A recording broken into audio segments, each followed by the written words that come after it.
Olá, pessoal! Bem-vindos ao nosso Pergunte a Endócrino. Uma pergunta que recebemos aí com muita frequência na página em relação às metas de controle no diabetes. E aí, nós percebemos na prática como é comum que as pessoas não tenham clareza, os cuidadores também, sobre as suas metas, né? Quais são os seus números, o que vocês estão buscando no controle do diabetes. Então, bora lá? Quem tiver aí, que tiver uma clareza absoluta da sua meta, ou seja, o mínimo, a faixa do mínimo pro máximo na sua glicose, a sua hemoglobina glicada, o seu time range, se você usa sensor. Quem tiver clareza disso aí, coloca assim para mim. Eu tenho certeza desses números. Coloca aí para mim que eu quero ver como que vocês estão nesse dia a dia. Enquanto isso, eu vou explicar de uma vez várias coisas em relação às metas.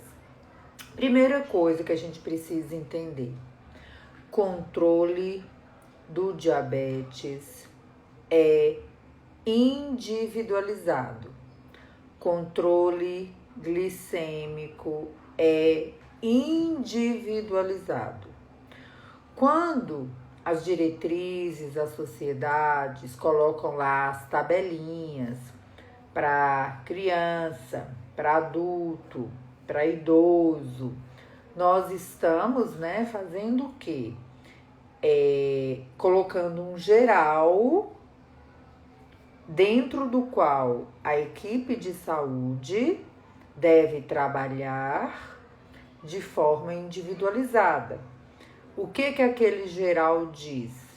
Aquele geral diz que se aquele número for atingido na maioria das vezes, a chance de se alcançar um bom controle e prevenir complicações do diabetes é maior.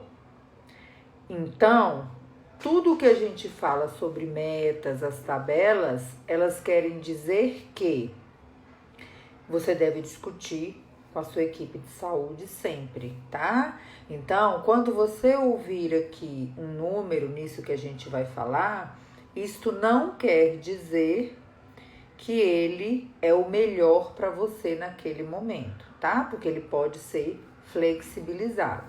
Pelo que eu vi aqui, ninguém tá sabendo a meta, né? Porque ninguém escreveu nada, então porque ninguém tá sabendo nada mesmo. Pelo amor de Deus, hein? Ou vocês estão com preguiça de escrever sábado à tarde? Eu, hein? Pega um caderninho então aí e uma caneta para vocês terem pelo menos anotado, né, o geral, para que vocês tenham uma noção para discutir melhor com a sua equipe de saúde na sua consulta, tá bom? Então, tanto para as pessoas com diabetes tipo 1, quanto para as pessoas com diabetes tipo 2, né, adultas, o que as recomendações, os estudos nos mostram? Que a gente precisa entender bem a glicemia de jejum e pré-prandial. Lembra, o que é pré-prandial? É antes de uma refeição.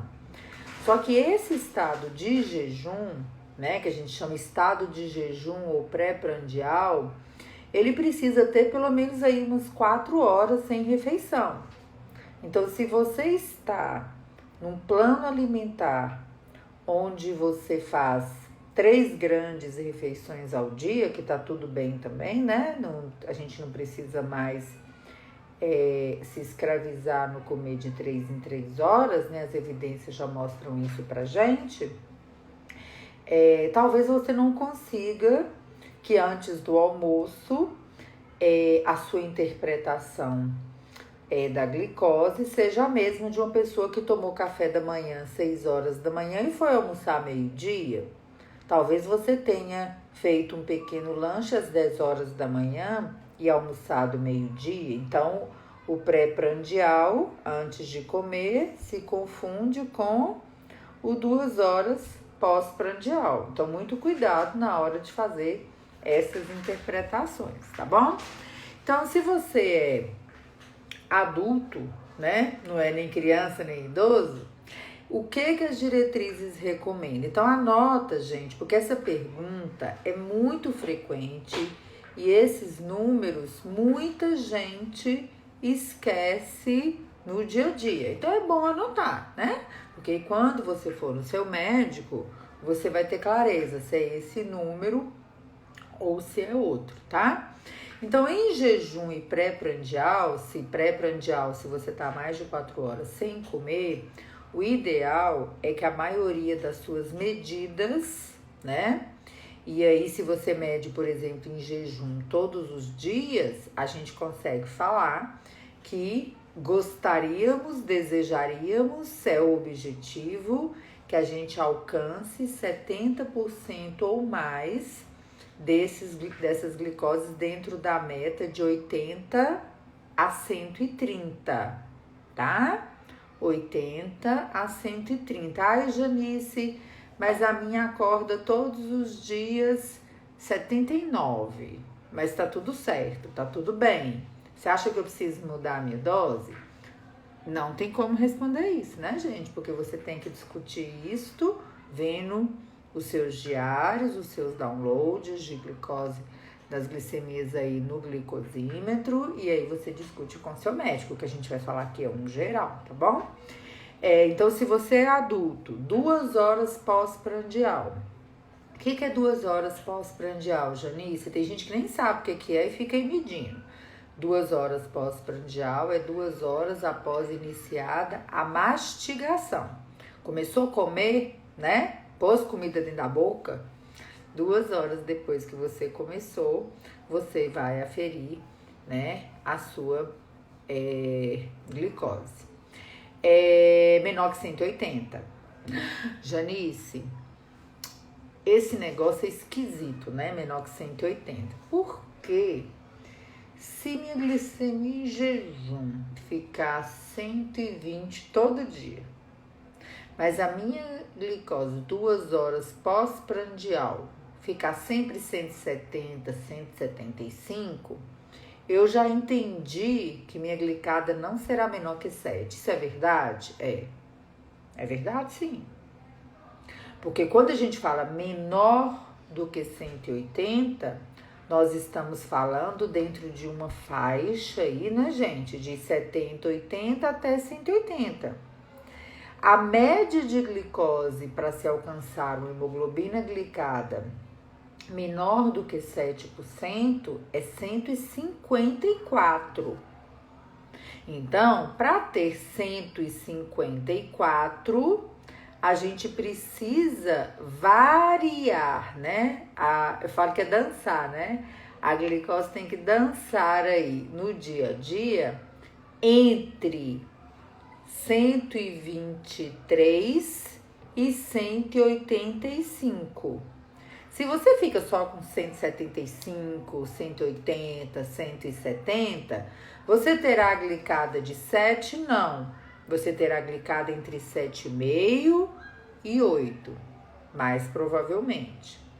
Então, muito cuidado para não engessar os números e depois não entender o que está acontecendo na hora que você faz o seu exame de hemoglobina glicada, né? Que quem não está acostumado com o nome é a média da glicose dos últimos 90 a 120 dias, ok? Ao deitar, que é um outro valor também que é importante, né? Principalmente por causa do risco de hipoglicemias na madrugada, que é talvez aí o maior temor das pessoas no dia a dia, os valores ao deitar mais desejáveis são aí de 90 a 150, tá? E aí depende, né? Se você monitora continuamente, se você já conhece seu perfil glicêmico, você consegue achar um número que é seguro para você. Então vejam como a faixa é grande. 90 a 150 significa o quê? Você precisa ficar em 90 o tempo inteiro sem avaliar se aquele número aumenta um risco de hipoglicemia de madrugada? Será que ao invés de 90, no seu caso, tem que estar um grito assim, né, gente? No seu caso, que é para todo mundo acordar, se você dormisse com 120, 140, você já parou para olhar e estudar que se isso acontecer, esse valor, a madrugada sua é tranquila? Pode ser com 90, pode ser super tranquila, estável, seu basal tá super ajustado, se você usa insulina. Por quê? Porque esses valores que nós estamos falando, obviamente, é para quem está monitorando a glicose em casa no dia a dia. Porque quem não está fazendo isso no dia a dia não precisa ficar sabendo desses valores, né, gente? Quem só usa, por exemplo, medicamento oral, tá bem controlado, não monitora em casa todo dia, não tem como tá fazendo isso, porque essa pessoa, na maioria das vezes, e é a situação do Brasil, a pessoa faz seus exames a cada 3, 4 meses, tá? Então, meta ao deitar, 90 a 150. Isso aí pros adultos, né? Nem idoso, nem criança. Mas bora lá para as crianças e adolescentes, né? A hemoglobina glicada, né, dos adultos. O desejável é o menor que 7%. Janice, é 7% para todo mundo? O que eu falei primeiro? Controle glicêmico individualizado. Pode ser que você seja um adulto de 50 anos com complicações do diabetes importantes, que já infartou, que já teve um AVC, que tem uma arritmia cardíaca, que tem hipoglicemia assintomática. Esta hemoglobina glicada vai ser 7%? Não, não será 7%. Nós vamos trabalhar com metas flexíveis, porque a gente leva em consideração as complicações do diabetes, a qualidade de vida, o risco de hipoglicemia. Tem uma lista de coisas que a equipe de saúde precisa considerar. E este pode ser o seu caso. Então, nunca escutem um número ou uma informação no diabetes e não traga ela para a sua história. A sua história não é a história do outro. A história de um paciente não é a história do outro paciente, né? Então, a gente precisa ter muita atenção nisso no dia a dia, tá bom? Então, se é criança e adolescente, a hemoglobina glicada aí é desejável, a hemoglobina glicada menor que 7%. Lembrando que as sociedades, né, americana de crianças com diabetes brasileira, elas diferem um pouco nos números, mas no frigir dos ovos, gente, é a mesma coisa, né? Então não precisa ficar assim, mas na ADA falou que a criança pode ser até 7,5. E lá na SPAD, que é das crianças, falou que é menor que 7. Então, tudo tem que ser levado em consideração, né? Por quê? Porque no Brasil, hoje a gente está tendo uma distribuição maior de análogos de longa e curta duração, né? A sociedade a SPAD, que é a sociedade aí das crianças e adolescentes com diabetes, ela recomenda números mais rigorosos, com razão. A Sociedade Brasileira de Diabetes também, mas tudo tem que pesar, né? Tudo tem que pesar.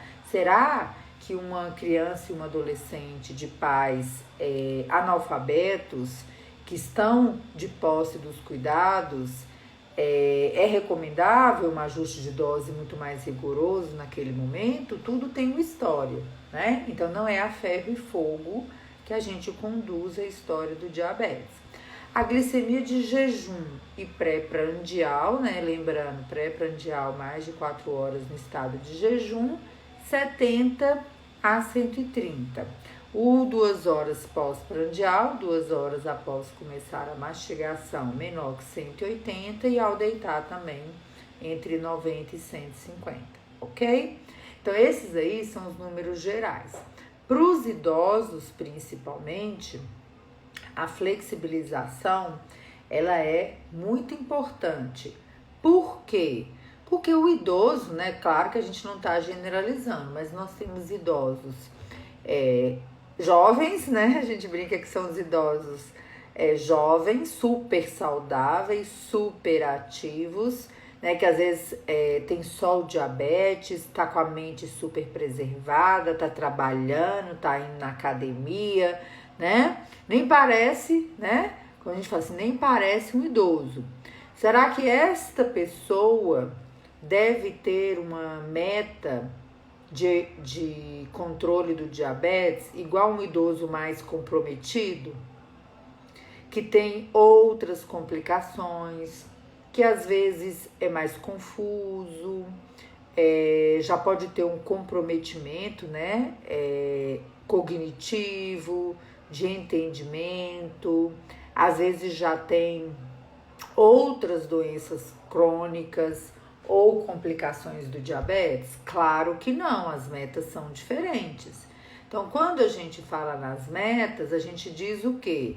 Ah, pode ter aquele idoso super saudável que tá tomando 2 comprimidinhos e tá com a glicada de 6,8, 7, 7,2 e tá tudo maravilhoso. A gente pode manter, não precisa ficar preocupado com hipoglicemia, mas pode ter aquele idoso que está insulinizado, está mais comprometido ou muito comprometido, né? Que a gente fala que é o muito comprometido? Pessoas que estão aí, né? Que tem doenças terminais, como por exemplo um câncer, né? Ou tem uma demência, um Alzheimer, está muito comprometido. A expectativa de vida é menor, né, por causa dessas comorbidades. Por que a gente colocaria como meta para esta pessoa uma hemoglobina glicada até 7,5? 8, 8,5 estaria maravilhoso para essa pessoa, né? Então a gente tem que ter muito cuidado quando a gente trabalha as metas. Então vocês anotam isso aí, né, que a gente falou. Quem perdeu, volta para o começo da live, né, porque esses números são muito importantes no dia a dia. E não existem surpresas, isso a gente sempre fala aqui, e o pessoal fica assim, nossa, mas como assim não existe surpresa? Não existe surpresa. Se você está medindo sua glicose em casa, se você está acompanhando o que está acontecendo com você, se você está entendendo o que está acontecendo com você, se você está se educando em diabetes e você está vendo ali no seu dia a dia, por exemplo, glicoses entre 190 e 200, vamos pôr assim, né? 190 e 200 até 275, 280, e você quase nunca vê uma glicose de 170, 180. Você pode esperar pegar a hemoglobina glicada daqui 3 meses e ela tá 7? Não, porque ela vai estar 10, 9,5 e 10, né? Então, às vezes, esse entendimento, as pessoas falam assim, mas espera aí, 185, 190, 200, 210 é muito pertinho de 180. Por que eu vou pular da hemoglobina glicada de 7 para hemoglobina glicada de 9, 10? Porque a média é uma variação entre um valor mínimo e um valor máximo, né? Aí faz uma média ali, digamos que tipo quase no meio do caminho, seria a média. Então, não pode ter surpresas. Se você tá vendo a maioria das suas pontinhas de dedo ou a maioria das glicemias no sensor entre 123 e 185 para dar uma média de 154, você pode esperar que seu exame estará bom se você estiver vendo isso, né? Então, muito cuidado com aquilo que vocês estão vendo em casa para não ter surpresa na hora que o exame chega.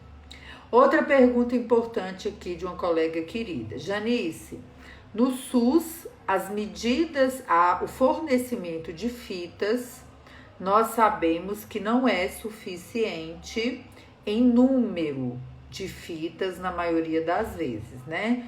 Tanto para os pacientes com diabetes tipo 1, quanto para os pacientes com diabetes tipo 2. Qual a melhor forma de orientar esses nossos pacientes com a questão das fitas?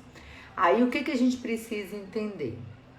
Cada estado, município, né? Geralmente é um município, né?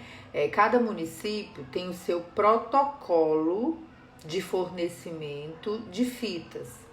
Para quem tem diabetes tipo 1, para quem tem diabetes tipo 2, para quem tem complicação do diabetes, para quem tem diabetes gestacional, para a mulher com diabetes que engravida. Cada situação tem uma definição. Em Minas Gerais, por exemplo, a gente está vendo uma troca do protocolo, né? E aí, o que é o básico? Pacientes com diabetes tipo 1, colocou lá, tipo 1, ele recebe 3 fitas por dia. Paciente com diabetes tipo 2, colocou lá só, diabetes tipo 2, 1 fita por dia. E o médico pode solicitar um quantitativo de até 6 fitas por dia. Aí a gente tem que justificar, né? Quais os motivos para estar solicitando uma quantidade de até 6 fitas por dia. Mas vamos falar que é o básico, que é o que acontece na maioria do país. Ah, Janice, mas 3 fitas não dá. Mas eu não estou respondendo essa pergunta porque eu não tenho como mudar isso, né? A gente está respondendo é o quê? Qual é a melhor forma de otimizar as fitas que eu tenho para fazer o melhor com aquilo que eu tenho? Eu não estou dizendo que o fornecimento de fitas está adequado, tá? Então, quando a pessoa recebe 3 fitas por dia e ela tem diabetes tipo 1, a gente sabe que é um número limitado, mas não é um número impossível de você conseguir entender o seu perfil de glicose. Só que o que a gente vê mais na prática são pessoas que recebem 3 e usam muito mal as suas pobres 3 fitas, né? Então, a preferência das 3 fitas por dia para quem está em tratamento intensivo do diabetes ou terapia basal bolos, onde existe aplicação da insulina rápida na hora pelo menos das principais refeições, é usar na maioria dos dias a medida de glicose antes das principais doses de insulina rápida, né? Que geralmente, não é sempre, é café, almoço e jantar. E por que essa pergunta da colega foi tão importante? Porque a maioria da nossa população precisa viver e tratar com o que recebe do SUS. Então, se você pode comprar a mais, se você pode usar um sensor, ótimo para você, né? Mas a gente tem que resolver, como educadora em diabetes, a gente tem que dar uma educação, uma colaboração, uma orientação mesmo, né? Para todas as pessoas, seja ela recebendo pouco ou ela recebendo muito. Então, quando a gente vive essa situação, o que a gente pede para as pessoas, né? Não é o que está certo, é o que a gente pede para aquela realidade que a gente está vivendo, para fazer melhor com o que a gente tem. Que a pessoa preferencie o antes das refeições, na maioria dos seus dias, e que pelo menos uma vez por semana, uma vez a cada 10, 15 dias, a gente faça um rodízio, né, de horários, principalmente quando o controle glicêmico já está melhor. Então, a gente pede para a pessoa revezar e medir 2 horas pós-café, 2 horas pós-almoço ou antes do lanche da tarde, 2 horas pós-jantar e de madrugada, né? Por volta aí de 3, 4 da manhã, para a gente conseguir entender melhor aquele perfil glicêmico, tá? A Janice, mas se ele fizer isso, tem chance então dele medir 2 horas após o café e não medir antes do almoço, vai aplicar cegas? Às vezes é isso mesmo, tá? Mas a gente só começa a pedir para fazer o rodízio quando o controle glicêmico está algo melhor. Quando as glicemias estão muito altas, gente, 300, 350, que a gente ainda está ajustando o tratamento, não faz muito sentido gastar o pouco que tem de fita medindo 2 horas pós-prandial, porque a gente consegue sim entender melhor o perfil, que é um perfil que precisa de mais educação em diabetes, é um perfil que precisa de mais insulina. Então a gente vai se virando, e quem trabalha com SUS sabe que o nosso trabalho, a nossa função como educador em diabetes é ser muito criativo, né? Porque a gente tem que fazer a toda hora do limão uma limonada. E quando a gente está falando dos pacientes com diabetes tipo 2, né? É pior ainda, porque é uma fita por dia, né? É uma fita por dia. E às vezes é uma fita por dia se você usa uma dose de insulina, 2, 3, 4, 5 ou 6, igual uma pessoa com diabetes tipo 1. Aí é mais complicado. Então, é mais desafiador, é mais complicado, é mais estressante. Se a pessoa só usa uma vez por dia, até é mais fácil, né? Ah, só usa insulina e NPH à noite. Então, a maioria dos dias tem que medir a glicose de jejum, né? Às vezes, uma vez por semana, a gente pede para estar medindo vários horários, para criar um perfil aí próximo da consulta, para a gente conseguir entender melhor. Então, se você recebe pouco, não quer dizer que você precise ficar entregue a isso aí não, né? Converse com seu médico, olhe qual que é o protocolo do seu município, tente um aumento de fitas. Se você realmente está precisando, está usando tudo, tem uma justificativa para medir aí mais vezes ao dia, se você tem diabetes tipo 2 ou tipo 1, converse com seu médico, procure os seus direitos, né? Procure sim a promotoria de saúde, a via judicial, né? A defensoria pública, porque a gente tem vários pacientes que entram na justiça em cidades muito pequenas para conseguir um número de fitas que possibilite o tratamento, principalmente da criança e do adolescente. E tem cidades que absurdamente, por uma capacitação às vezes do profissional que está atendendo, que às vezes não entrega fita pro povo, fala que não tem direito, é uma bagunça. Infelizmente tem lugar que é muito bagunçado. Então a primeira coisa que você tem que aprender é lutar pelos seus direitos, é entender quais são os seus direitos, é saber buscar a via para reclamar e para pedir pelos seus direitos, né? Então, isso tudo é muito importante. Então, se você não conhece qual que é o protocolo de fitas do seu município, desculpa, mas você vai ficar jogado aí sem as suas fitas, né? Você tem que conhecer. Conversa com o médico, insiste, procura, olha na internet, né? Conversa com seu endócrino, com seu clínico, olha a sua situação. Se você vê que realmente não tem jeito de você ter um bom tratamento e você tá usando aquilo direitinho, corre atrás, né, gente? Corre atrás. Porque sentado no mesmo lugar não tem jeito, não. Então, agora, se a pessoa recebe mais fitas, 6 fitas por dia, por exemplo, aí a pessoa consegue medir, né? Antes das principais refeições, mais vezes, 2 horas após o pós-prandial, fazer as correções melhor, né? Então, isso tudo a gente consegue com muita facilidade quando a gente consegue medir mais, tá bom? Essa era uma pergunta. Outra pergunta.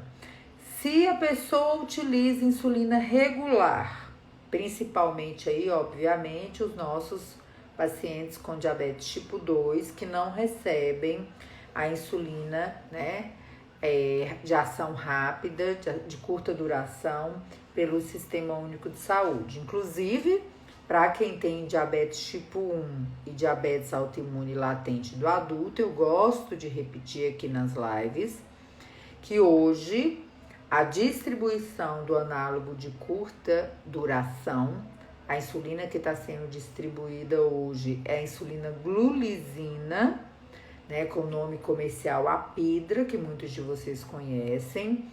Ela pode ser solicitada para todos vocês que têm diabetes tipo 1 ou diabetes autoimune latente do adulto, tá? O LADA.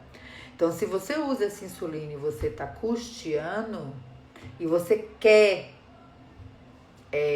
entrar com os papéis no seu estado, né? Entra no município, na verdade, você tem que conversar com o seu médico, porque eu recebo todos os dias pacientes novos há anos com diabetes que sequer sabiam que a insulina de curta duração é fornecida pelo Sistema Único de Saúde, tá? A Elisângela até perguntou que a Fiasp o SUS fornece? Não, só fornece pelo SUS a insulina glulisina, né, que é fornecida aí pelo governo federal. Alguns municípios têm protocolos próprios, fornecem outras insulinas, né? Ah, Janice, mas eu quero usar Fiasp. Então compra. Pois, se você quer usar Fiasp, você tem que comprar, né? Porque o análogo de curta duração, glulisina, é uma excelente insulina, tá? Tem algumas pequenas limitações a definir por critério médico na bula, né? Como gestantes, menores de 4 anos, mas é uma excelente insulina. Mas, como todas as outras insulinas análogas de curta duração, a Asparte e a Lispro precisam ser aplicadas no mínimo 10, 15 minutos antes de começar a comer. Ah, mas eu não quero não. Ah, eu não quero aplicar 10, 15 minutos não. Eu quero usar Fiasp. Ah, eu quero... Compra. É uma escolha, né? Compra. Mas a insulina tá lá no posto de saúde. Tem jeito de você ficar muito bem tratado com a insulina. Ah, mas a insulina glulisina tá faltando aqui mesmo em Minas. Faltou uns dias aí pra trás. Acho que até voltou sexta-feira. Tá faltando e eu não posso comprar essa insulina na farmácia. Eu não tenho dinheiro. O que eu vou fazer? Eu vou ficar sem insulina? Não. Você vai lá, pega insulina regular, que é uma excelente insulina, usa ela direitinho, 30, 45 minutos antes de comer, que você vai conseguir controlar seu diabetes também, né? Então, vamos assumir aí a nossa realidade, porque para tratar o diabetes a gente tem que assumir nossa realidade. Nossa realidade de tratamento, nossa realidade de diabetes e a nossa realidade financeira. Quem pode, pode. Quem não pode, se vira com o que tem e a gente vai em frente. O diabetes, graças a Deus, permite que a gente consiga, sim, se virar com aquilo que a gente tem, né? Então, isso é muito importante, tá? A Bernadette até colocou aqui, ó. Uso a Fiasp e espero de 30 a 40 minutos. O que a prática tem mostrado para muitas pessoas? Que a insulina regular, para muitas pessoas, precisa ser aplicada 45, 60 minutos antes, né? A bula fala 30 a 60 minutos, né? Para o início da ação. Outras pessoas usam a insulina de curta duração, glulizina, Lispro e Asparte, e falam, Janice, 10, 15 minutos para mim não dá. A minha resistência à insulina é maior, não acompanha com o perfil do que eu como. Eu tenho que usar essa insulina 20, 30 minutos antes de comer. Eu tenho um único paciente que utiliza a insulina de curta duração 45 minutos antes de começar a comer, né? Ele usa o Libre, e depois de muitos e muitos meses de luta, batalha para entender tudo, foi o perfil que a gente conseguiu estabelecer e deu tudo certo, né? Então, e a Fiasp, cada dia que passa, a gente, embora na bula esteja escrito 0 a 2 minutos, né, para o início da ação, cada dia que passa tem mais pessoas falando que tem que aplicar 4, 5, 10 minutos antes de começar a comer. Por isso que o tratamento do diabetes é individualizado. Seu vizinho não é você, né? Então a gente precisa entender isso aí no dia a dia. E aí a pergunta foi: se eu preciso aplicar a insulina regular e eu quero uma absorção mais rápida, qual local eu devo aplicar, né? Então primeira coisa que a gente precisa entender que essa questão de local de aplicação com variação da absorção, né? Absorção mais rápida, absorção mais lenta, ela só vale, gente, pelos estudos, para a insulina NPH irregular. Para os análogos da insulina humana, né, de longa e de curta duração, o local de aplicação da insulina tem pouca importância. Mas se você tem diabetes tipo 2 ou tem diabetes tipo 1 e por algum motivo está utilizando insulina regular, ou qualquer outro tipo de diabetes, né? Se você está utilizando insulina regular e você mediu sua glicose, ela está muito alta, e você quer que a absorção comece um pouco mais rápido, a preferência é a aplicação no abdômen, tá? Porque a absorção, ela é mais rápida. Ah, Janice, e se eu quiser uma mais lenta? Porque também, né, se você perguntou mais rápido, você pode também querer uma mais lenta, né? Então, o lugar de absorção mais rápida pelos estudos é o abdômen, seguido do braço, né? Lembrar sempre que é essa parte aqui do braço, essa gordurinha aqui, né? Não é aqui que aplica insulina, não é aqui que aplica insulina, né? É aqui na gordurinha. Seguido aí das coxas, né? Lembrando, face, do meio da coxa para lateral, né? Então, face anterolateral da coxa e nas nádegas, né? No bumbum, tá? Quadrante superior externo do bumbum, essa parte assim de cima, tá? Então, se você tá, por exemplo, com uma glicose, você mediu antes do almoço, tá 80, e você vai usar a insulina regular, e às vezes você tá com medo da aplicação de insulina te causar uma hipoglicemia, naquele horário você pode fazer o quê? Aplicar na nádega ou na coxa, em vez de aplicar no abdômen ou no braço, né? Então, isso aí para insulina regular, é uma coisa importante. Assim como a insulina NPH, para quem ainda utiliza ela, ainda existe, né? Aquelas recomendações que a gente sabe aí dos estudos, que a aplicação no membro que for mais demandado, mais utilizado por um exercício físico, a absorção começa mais rápido, né? Então, se você vai utilizar essa insulina, você pode tentar aplicar, né? Mas depois que o tratamento está ajustado, gente, isso faz pouquíssima diferença na prática, tá? O que a gente mais leva em consideração é na hora da hiper e da hipoglicemia ou da glicose no limite inferior, porque aí faz muito sentido, quando tá muito alta, aplicar na barriga ou no braço, quando tá mais baixo ou no limite inferior, se quiser uma absorção um pouco mais lenta, aplica na coxa ou aplica na nádega, tá bom? Então faz todo sentido isso aí, todo sentido. Outra pergunta aqui, doutora, eu fiz um peptídeo C um tempo atrás. O que é peptídeo C? É um exame onde nós dosamos a reserva de insulina daquela pessoa. Janice, eu nunca fiz esse teste. Eu preciso fazer? Então vamos lá.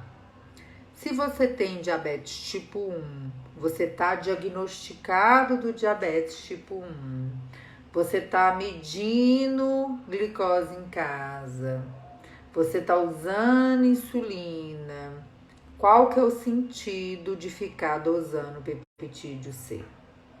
Na prática, não tem sentido. Por quê? Mesmo que você esteja no começo do diabetes, tipo 1, já confirmado, a melhor forma de ver se você tem reserva ou se sua reserva está acabando é avaliar o seu perfil glicêmico. Uma criança usando 1 unidade de insulina e mantendo glicose boa, tem reserva ou não tem reserva? Claro que tem. Para que eu vou dosar peptídeo C? Me explica isso. Se já deu, se já confirmou, se a gente já sabe o que é, se a gente já entendeu. Para que ficar repetindo peptídeo C, pelo amor de Deus? Ah, mas eu quero saber se minha reserva tá acabando. Pode saber de uma vez que ela vai estar acabando cada dia um pouquinho. Porque o mecanismo da doença é esse, gente. Não precisa ficar fazendo exame toda hora, né? Não gasta energia fazendo exame toda hora. Ah, Janice, mas eu tenho diabetes tipo 2, eu tinha um ótimo controle do diabetes, aí alguém me passou insulina no meio do caminho, numa época que eu não estava me cuidando direito, e aí eu nem sei se eu preciso dessa insulina ou não. Será que dá para eu usar uns 3, 4 comprimido oral, né? Comprimido oral, lógico, né? Comprimido oral. Uns 3, 4 comprimido e eu tenho reserva ou não? Ah, sim. Faz sentido fazer o exame, sim, mas não do jeito que a gente vê sendo pedido no dia a dia. Um peptídeo C, que é a reserva de insulina basal, né? Você foi ali, dosou, o diabetes da pessoa não está controlado, ou seja, as glicemias estão mais elevadas, o pâncreas está sendo obrigado a trabalhar para liberar essa insulina. Aí você dosou e ele tá alto, com a glicose lá de 250. Ele tem valor? Tem. Essa pessoa tem reserva de insulina. Ah, Janice, mas no dia que dosou, a glicemia de jejum estava 60 e o peptídeo C veio 0,8, 0,9. Você já pode garantir que a reserva de insulina está acabando? Não. A gente tem que fazer um estímulo para o pâncreas trabalhar. E esse estímulo a gente pode fazer de duas formas. Pedir para a pessoa colher o exame 2 horas após uma refeição, né? Porque aí a comida sobe, estimula o pâncreas e a gente dosa, chama peptídeo C randômico. Ou a gente pede um estímulo no laboratório, dando aí uma imitação de um prato de comida, né? Que a gente chama aí peptídeo C pós-sustacal, pós outros suplementos alimentares, tá? Então, muito cuidado. Então, essa pessoa que falou assim, ó, dosei 1,7, algum tempo depois eu dosei, deu 1,59. O que isso significa? Significa que você tem reserva de insulina. É isso que significa, né? E que não tem sentido ficar repetindo toda hora, porque isto não vai mudar, tá?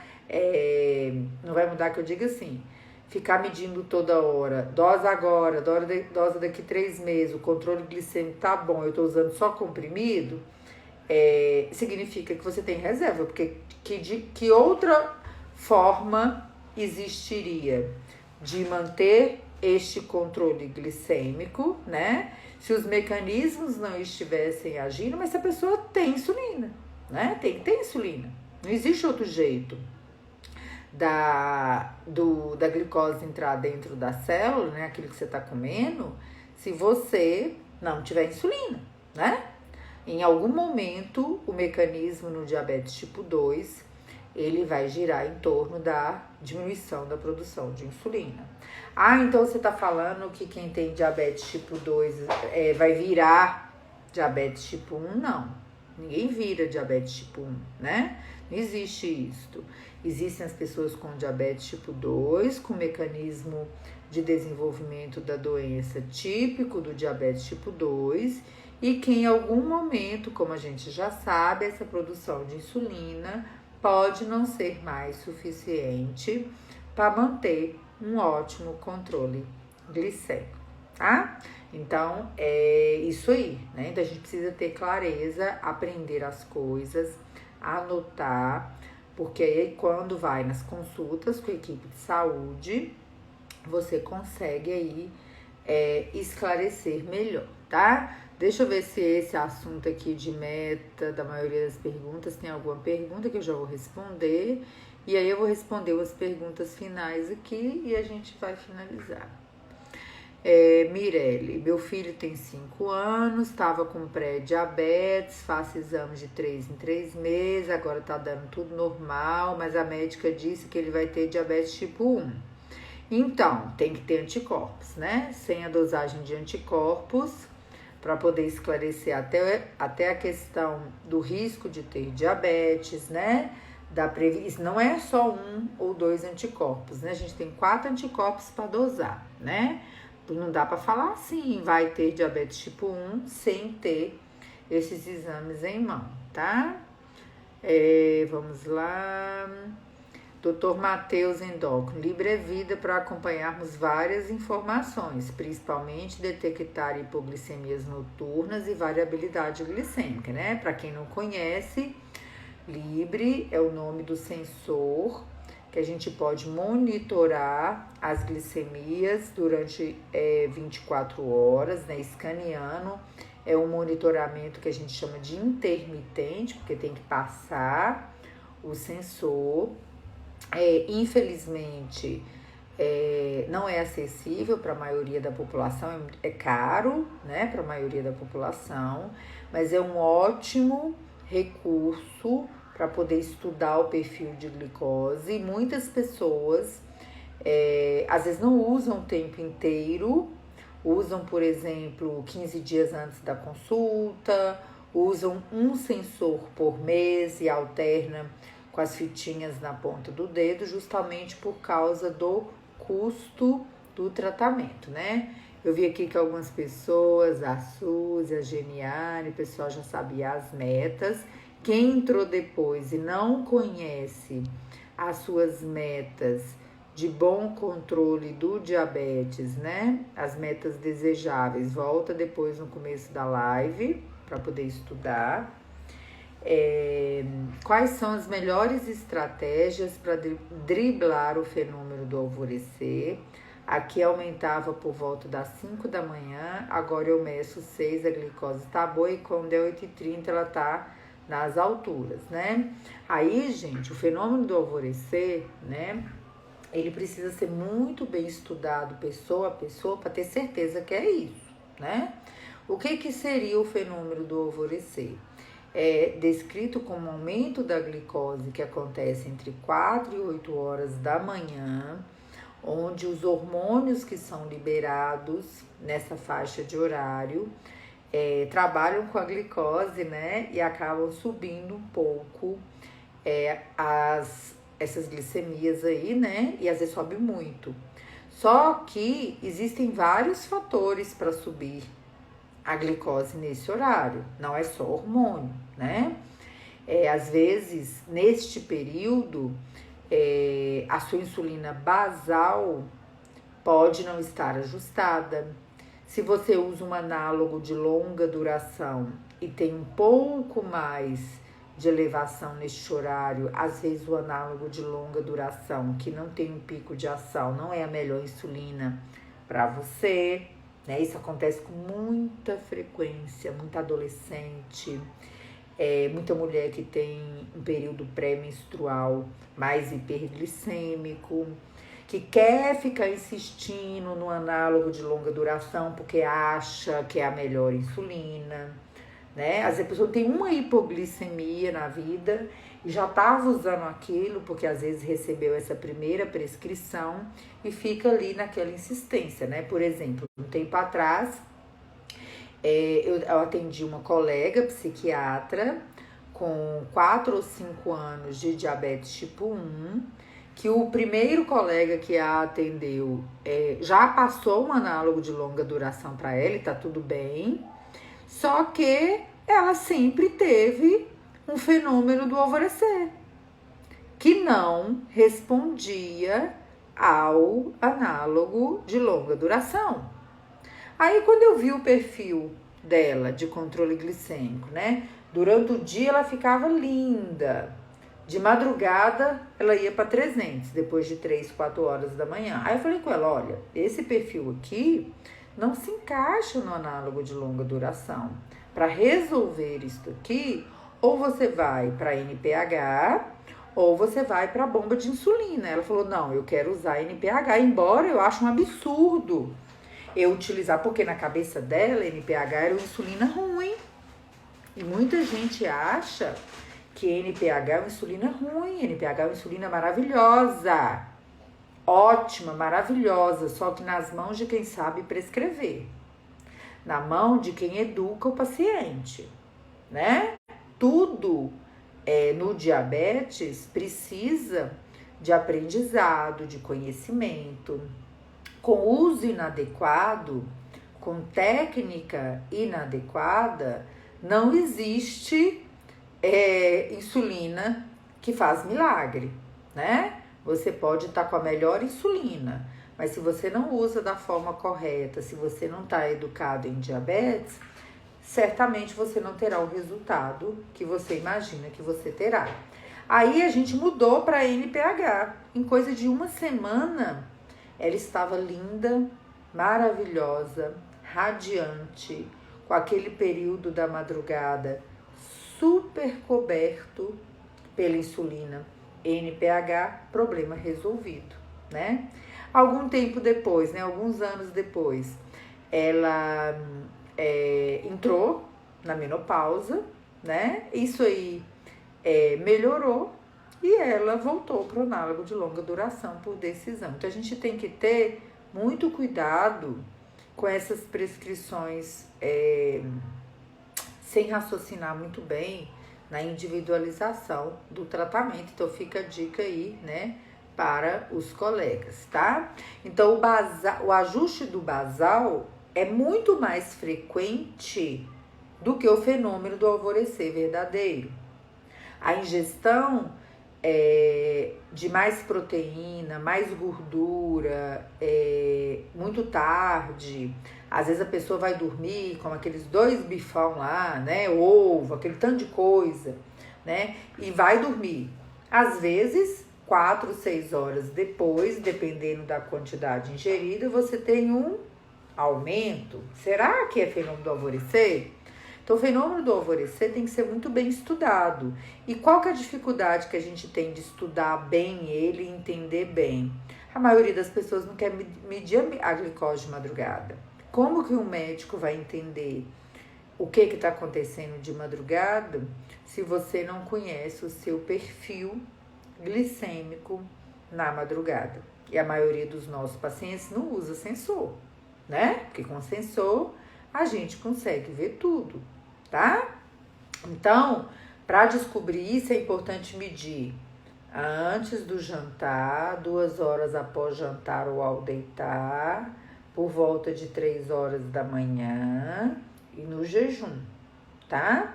Para que o perfil seja conhecido e, além do ajuste da insulina, outras estratégias sejam organizadas, como, por exemplo, investigar bem o conteúdo de proteína e de gordura noturna. Quando é muito terrível, a gente recomenda, por exemplo, o exercício físico no final da tarde, início da noite. Para muita gente isso aí é um espetáculo, né? Nem sempre a gente precisa de uma bomba de insulina para resolver. Às vezes a gente precisa, às vezes não. Então a pergunta que vocês têm que se fazer é a seguinte: eu estou estudando o meu perfil do diabetes, da glicose, de forma suficiente para ajudar a minha equipe a descobrir o que está acontecendo na minha madrugada, para que você vá no dia da sua consulta super bem preparado para discutir isso com a sua equipe. Jane Nascimento, a NPH tem que aplicar quantos minutos antes da alimentação? As insulinas basais ou NPH, glargina, DTMI, Degludeca, nomes comerciais aí, né? Tresiba, Levemi, Lantus, Basaglar, Glargilinto, Gel e as NPH não tem a ver com comida. Você vai aplicar nos horários regulares de acordo com o perfil de ação da insulina que você está usando. Quem tem a ver com a comida são as insulinas utilizadas para bolos de alimentação, tá? Então, é isto. Vamos lá. Elisângela, minha mãe aplicava Lantus e não controlava. Daí, trocou para NPH e Fiasp e está controlada. Ou seja, mais uma comprovação de que a melhor insulina é aquela insulina que é boa para você, não para o seu vizinho, né? Para o seu filho, tem que ser boa para você, né? Outra pergunta aqui. Doutora Janice, por que eu devo fazer contagem de carboidratos? Primeiro, ninguém deve nada, né? Vamos deixar claro? Ninguém tem que nada. Ninguém é obrigada a nada nessa vida. A contagem de carboidratos, ela é mais uma possibilidade, mais uma estratégia nutricional que pode ajudar todas as pessoas que têm diabetes a terem mais flexibilidade alimentar, ter mais liberdade para comer. Coloca aí para mim, gente, quem é que tem diabetes e não faz contagem de carboidratos?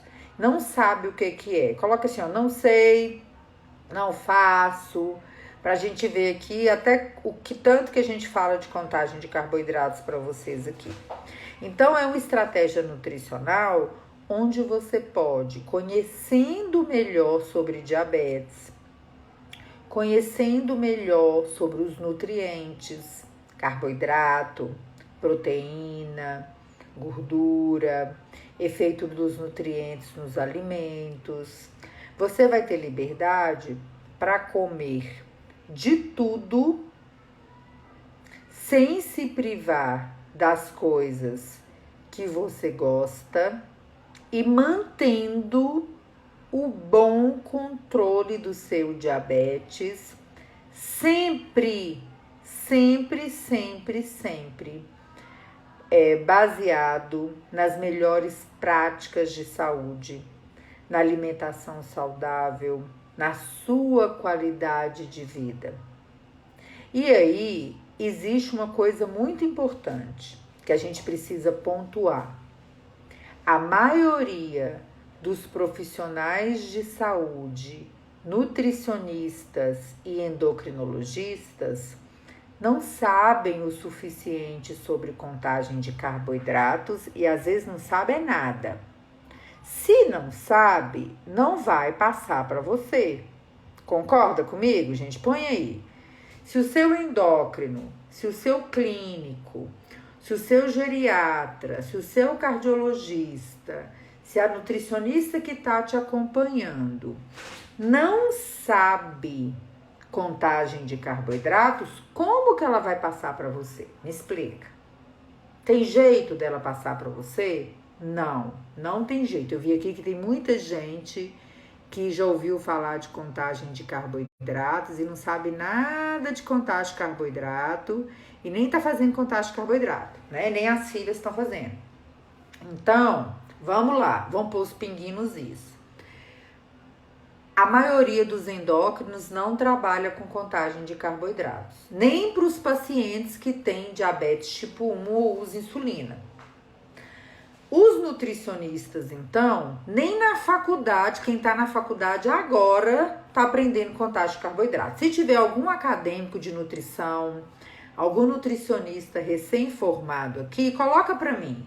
Você aprendeu contagem de carboidratos na faculdade de uma forma suficiente para você atender uma pessoa com diabetes? Às vezes não aprendeu nem diabetes e nem contagem, né? Então, estamos ferrados, né? Então, se o profissional de saúde que está te acompanhando não sabe, ele não vai falar com você sobre flexibilidade alimentar. Ele não vai falar com você sobre contagem de carboidratos. Ele vai continuar achando que contagem de carboidratos é só para quem tem diabetes tipo 1 e usa 4, 5, 6 doses por dia. E o pior, tem gente que ainda fala que a contagem de carboidratos é só para quem tem diabetes tipo 1 e não conseguiu controlar o diabetes. E é o contrário.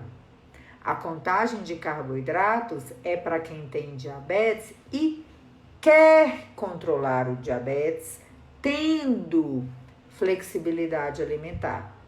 Olha lá, a Edilene colocou, a endócrina nunca me passou nada. Às vezes ela não sabe contagem de carboidratos. É triste falar isso, eu sou endócrino. É triste falar isso, mas é a realidade.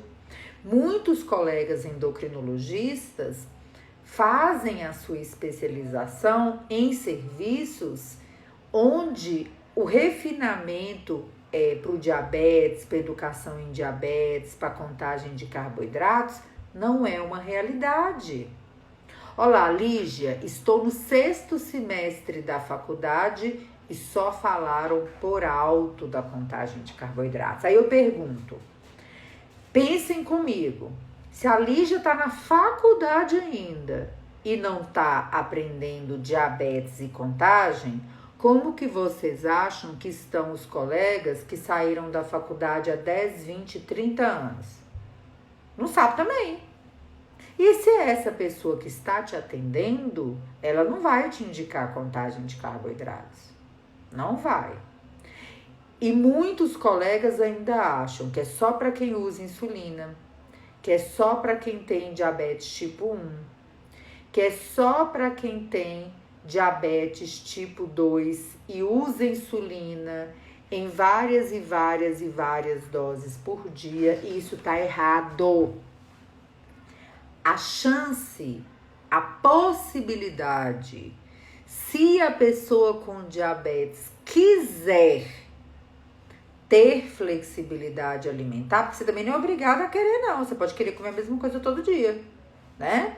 Ela pode fazer contagem de carboidratos se ela usar insulina, se ela não usar insulina, se ela estiver grávida, se ela não estiver grávida, se ela tem tipo 1, se ela está na lua de mel, se ela está controlada do diabetes, se ela não está controlada do diabetes.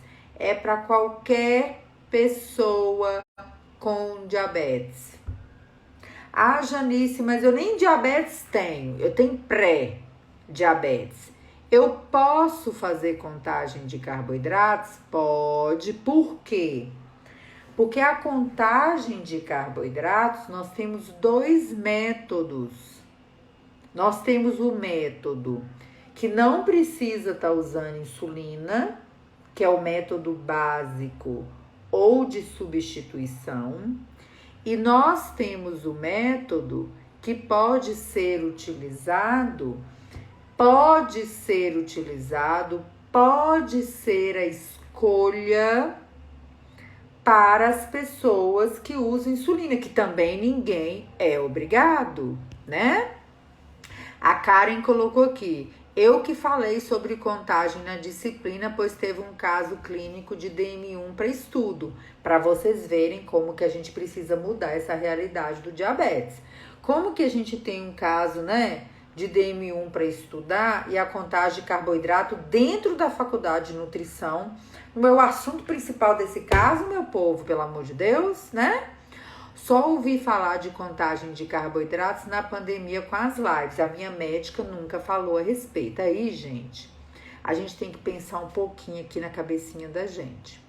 O que você está esperando para aprender mais sobre a contagem de carboidratos, se educar em diabetes e poder chegar na consulta e discutir isso com o seu profissional de saúde? E falar, olha, eu estou aprendendo e eu quero isto, ou eu não quero isto. Elisângela, glicemia de jejum 110, pós-destrozol 121, glicada de 19, média de 498. A minha médica disse que teve uma contradição, só pode ser um erro. Depende, né? Possivelmente. Mas é bom repetir isso aí. Enfim, a contagem de carboidratos pode ser para todos vocês. Olha quantas pessoas falaram que nunca ouviu falar, que nunca conversou com isso sobre o seu médico, sobre a sua nutricionista. E muita gente ainda está escravizado naquela história, gente, antiga, de quem tem diabetes não pode comer mais nada. Quem tem diabetes tem que passar fome, né? Quem tem diabetes não pode comer o que está debaixo da terra. Quem tem diabetes nunca mais vai poder colocar um doce na boca. Quem tem diabetes tem que comer só folha.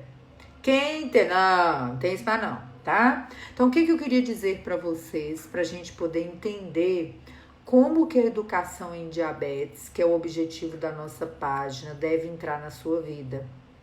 A educação em diabetes, ela só tem um objetivo principal: causar uma transformação na sua vida, mudar o seu comportamento, trazer para a sua vida qualidade. E se esta qualidade passa pela alimentação, coloca para mim aí, ter uma melhor qualidade de vida para você que está fazendo contagem ou não está fazendo contagem, é melhorar a sua qualidade de vida?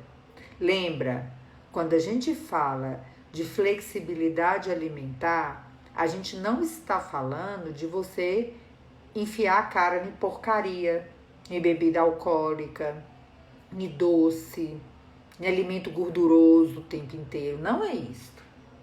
Nós estamos falando de alimentando de forma saudável, você poder fazer as suas escolhas.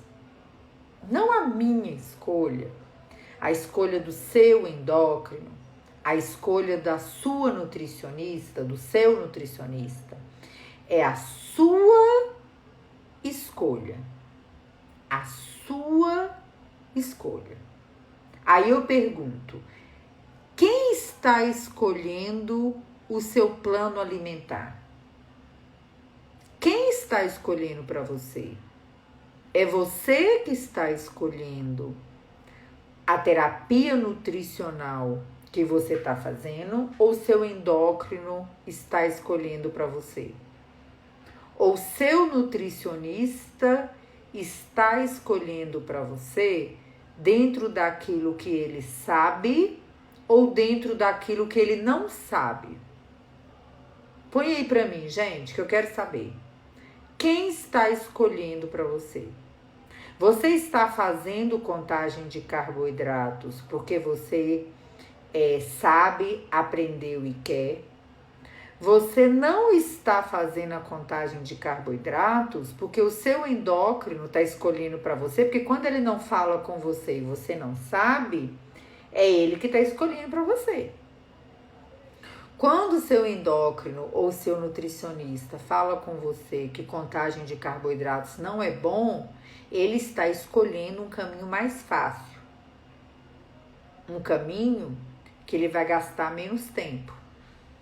Porque dá trabalho. Mas é bom. Te liberta. Então, pensa bem. Quem está escolhendo para você seu plano nutricional? É você ou é outra pessoa? E a educação em diabetes vem para isso. Quando você aprende a contar os carboidratos, quando você entende a terapia, quando você entende que a contagem de carboidratos pode sim ser combinada com uma dieta low carb, pode sim ser combinada com os princípios da nutrição esportiva se você é um atleta, né? Porque quanto mais você aprende, mais livre você é. Quanto mais você aprende, mais livre você é.